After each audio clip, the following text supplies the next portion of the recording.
এগুলা কোনো কথা নাকি? নজরুলের ব্যর্থতা নাকি হাদির সৌভাগ্য? এগুলি সময়ের চাহিদা বা সময়ের প্রয়োজনে। ওই যে আমাদের জহির রায়হান লিখলেন না, সময়ের প্রয়োজনে। এখন একটা সময় চলছে, হ্যাঁ, এই সময়ে হাদিদের জন্ম হয়েছে, আবার হাদিদের মতো নেতাদের এইভাবে জীবন উৎসর্গ হয়েছে। তো কাজেই এগুলো সময়ের চাহিদা, সময়ের প্রয়োজন। এখন জনগণ, লক্ষ লক্ষ জনগণ যে সিদ্ধান্ত নেবে, যেটা ডিসিশন নেবে সেটাই হবে। এখন নজরুলের ব্যর্থতা, হাদির সফলতা, এগুলোর কোনো মানে নাই। এগুলোর কোনো সরল ব্যাখ্যা আমি দিতে পারছি না, এটা আমার কাছে নেই।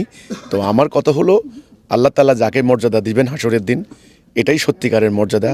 কার কবরের পাশে কে শায়িত হলো, এটা কোনো, আমি মনে করি যারা মুসলমান, আমরা যারা আল্লাহর প্রতি ঈমান আনি, পরকালের প্রতি বিশ্বাস করি, আপনারা জানেন যে নবী পরিবারের সদস্যদেরকেও নবী করিম সাল্লাল্লাহু আলাইহি সাল্লাম নির্যাতন দিতে পারেননি।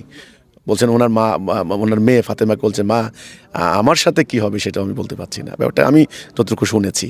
তো কাজেই এখানে কার পাশে কে শায়িত হলেন, কার পাশে কে কার কোলে থাকলেন, এগুলা আমি মনে করি হাসরের দিন আল্লাহর কাছে সবচেয়ে আমল, তার মুখলেসিয়াত, তার ডেডিকেশন, তার কোরবানি, সেটাই হলো আসল। হাসরের দিনের সফলতাই আসল সফলতা, হাসরের দিনের মুক্তি আসল মুক্তি। হাসরের দিন যদি আমি জাহান্নামে যেতে হয় আল্লাহ না খাস্তা, তাহলে দুনিয়ার লক্ষ কোটি মানুষের ভালোবাসার কি মূল্য থাকলো? এই জন্যে আমি বলি যে এটা আমার কাছে কোনো ইয়ে নয়, এখন সময়ের প্রয়োজন, তাই না? লক্ষ লক্ষ মানুষ ওসমান হাদির জানাজায় গিয়েছেন, হাজার লক্ষ মানুষ দাবি করেছেন নজরুলের পাশে শায়িত করার।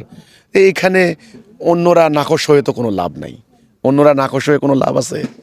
এখানে সময়ের চাহিদা, জনগণের দাবি, সর্বোপরি কথা হচ্ছে হাসরের দিনের সফলতাই আসল সফলতা। আমরা আল্লাহর কাছে দোয়া করি, আল্লাহ আমাদেরকে বন জঙ্গলে যেখানেই আল্লাহ আমাদের কবর হয় আপত্তি নাই, আমাদের জানা যায় কেউ আসুক আর না আসুক আল্লাহ আপত্তি নাই।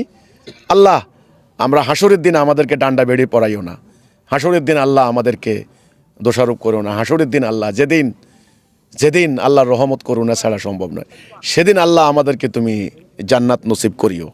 এই হচ্ছে দোয়া, আমরা সকলের জন্য দোয়া করি।